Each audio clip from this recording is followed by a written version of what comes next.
Hey guys, so today you and I are going to talk about algorithms. So let's get into it. So the question in question was, hi Frederick, why do most developers dislike answering algorithmic questions? Can you explain why algorithm skills are important and why many people struggle with them? I think I can, but it, I mean, every person is a little bit different, but let me give it a try at the very least. So I will argue that the reason why most people struggle with algorithmic questions and so forth is because the algorithmic questions are usually high complexity in comparison to the work that, say, on average now, a regular software developer is doing when they're doing web. So for most software developers, the actual work that you do on a daily basis, if you work in web, is is not so logically complex. It's more a question of knowing your ecosystem, understanding specifications, and knowing a range of various tools and how to do certain things with those tools. Like if we take as an example, a backend developer will on average need to know how to work with a database and a web framework and so forth and so forth.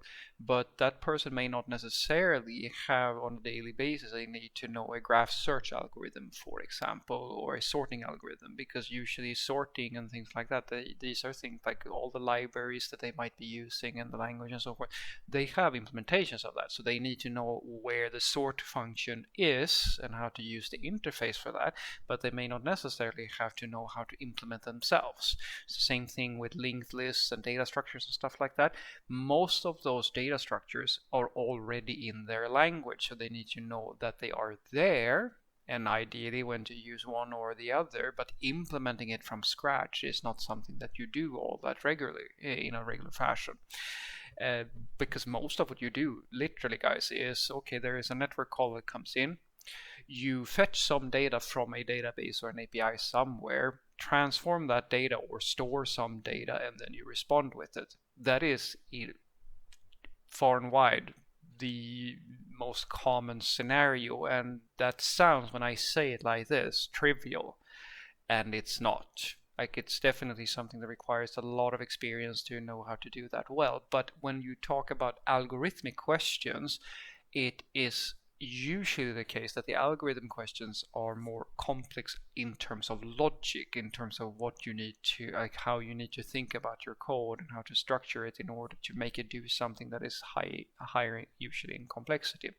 To give you an example, it's a little bit like the arithmetic that you need to know in order to sort of function in normal day society today is maybe some addition, multiplications, division, subtract, these sort of things. It's usually not that complex. But if you wanted to take one of those university courses or something where you go into more advanced mathematics, for example, well, then even though it's still math, but it is at a higher level. Usually, you're dealing with, especially for those who do like these sort of math challenges and stuff like that, usually that is at it's more complex than the everyday stuff, and that is why most developers sort of, I argue, don't like algorithmic questions. And it's the same thing with math for a lot of people, because the math that you learn at say a university level versus what you do in your everyday life is it's more complicated than what most people are used to. And I would go as far as to say that's the case for quite a lot of things. Like, I mean, take myself, for example, if we take language. So I am a native speaker of, in this case, Swedish. But if you were to ask me to read a legal document where the language, even though it is my native language, is full of technical, like, legal jargon and stuff like that, I wouldn't really necessarily feel comfortable saying that I know exactly what all that stuff means, because again, it is still my language, it's at a level where I haven't really taken the time to learn all of that because I haven't needed to, and so forth. And as I said, algorithms and data structures and stuff like that, it's very much a similar sort of thing. For the average software developer, the only time that they will face this, unless they do lead code challenges, as I said, or it's the same thing with mathematics again, unless you are into the community of math or data structures and stuff like that, and you like sort of go by your own volition and learn more about it and you're really interested in it, you're not going to learn all that much about it. So after a basic, as you think about it yourself, when you, well, if you're out of school, well, you graduated, or like once you were done with the basic education, well, the math you learned and so forth, are you still recalling it today? Same thing with the software developers. Like they might get a computer science degree and they might go through some basic algorithms and data structure and stuff like that. Usually the thing that they will keep with them is, you know, variables, loops, constants, and maps and arrays and what have you, like the various top concepts they need in order to do the coding. But for example, knowing how to do a breadth first search or depth first search algorithm implementation from memory, again, it's not something you do all that often. It's not something that you're going to like practice and stuff like that. So of course you're going to be a little bit uncomfortable with it. Again, same thing with most things. If you do it all the time and it's sort of something you really have to master in order to make it within a given job or a competition, or it doesn't matter what it is, if you practice, you're going to get comfortable doing it. If you don't practice, of course you're not going to feel as comfortable doing it, and that's why there is a little bit of a gap here, I argue, because for software developers it might be the case. I mean, I would feel the same way if I had just the other day a math quiz for a leadership role. They asked me to, within, I think I got a bunch of mathematical questions, completely like it has nothing to do with my job. It has nothing to do with anything like fairly, I'm not going to say sophisticated mathematical concept, but that was on a random test I needed to do in order to get a promotion, which again, apparently this company feels is necessary to determine whether or not I can lead a team or not. And of course I felt like, okay, this is a little bit out from nowhere. I felt a little bit discomfort about it because, again, even though I know how to do mathematics, I don't necessarily know how to do it at the level where this test was this test was. And so the only time usually algorithm skills are important, if you ask me, is one part when you do interviews, as I said with my little example with a math quiz or something like that. Like you can get random tests in an interview that basically tests you. I've seen it myself. I had a front-end interview many years ago where there was not a single question about CSS or HTML or anything like that. It was all data science, computer science, all of it. It was like algorithm questions, it was traversal questions and things like that. That was the only thing they tested on, which is sort of, as I even said, so like that's kind of weird because when I'm done now, you know, if I can make create a breadth first search algorithm, but you don't know if I can do anything with like UI stuff or anything like that, which is the actual job I'm supposed to take, right? And so that's a one very concrete scenario where you will need it because some interviews include it to this day. Another one is a little bit rare, but it has happened. To give you an example, the only time I've really needed to know how to use graph algorithms and know how to implement them correctly and use recursion and stuff like that is when I've worked on features that actually makes where it makes a really big difference if you do it that way or some other way.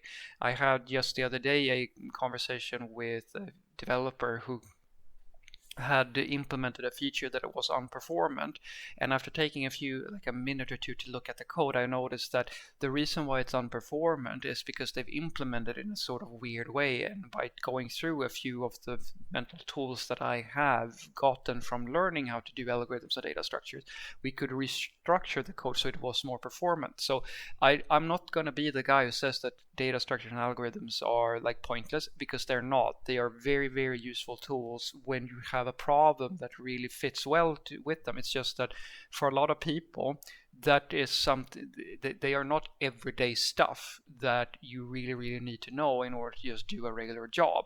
And so you don't practice it. It's a little bit, in my opinion, like going to the gym. Like, for an average person, they might not do it because they don't feel the need to be in shape or something like that. But it really makes a difference if you've done your practicing when it's time to lift something heavy.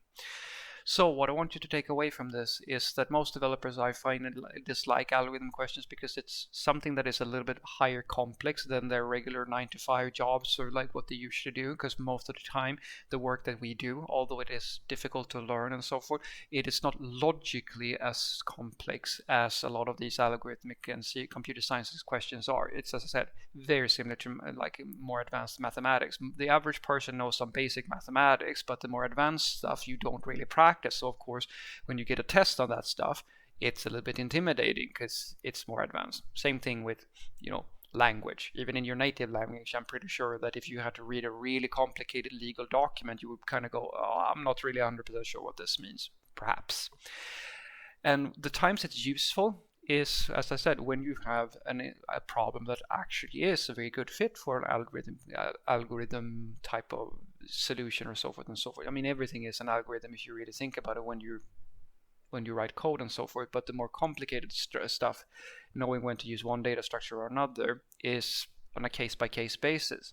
And again, it's a little bit like, well, strength training or martial arts or something like that, where it's very rare that you might need to be like extra strong or maybe know how to fight a little bit better, but in those situations where you actually need to do it, it makes a really, really big difference. And that is the big benefit in learning these sorts of concepts, that they are not something that you will use all the time, but they do occur both in interviews and things like that and on the actual job. And sometimes you have, depending on the project that you're working on, things that really will work pretty poorly if you don't know your computer science concepts and stuff like that. And that's exactly why I argue that people should make sure that you learn the tools and like the regular stuff. Again, my analogy to the gym here is pretty, I think, on the money. Like, don't treat algorithms and stuff like that as like the only thing you should be focusing on. Learn the basics, learn how to like actually do the job, the 9 to 5 stuff, the tools and stuff like that. And then with the algorithm, practice every so often a little bit, so at least you keep it fresh in your head, so you know that you can sort of do it when it's required of you, because it will make a difference both when you do interviews and in some cases when you have certain feature requirements and stuff like that. It's exactly as being like a hobby, like a little exercise type, have your own little routine. You practice once or twice every week for your strength training or something like that. This is similar sort of stuff. You don't have to do it that frequently, but it's good to keep up in the practice a little bit at the very least, so that when it's time to do it for real, or if you like really need it, you can. That's how I feel about it. Have a great day.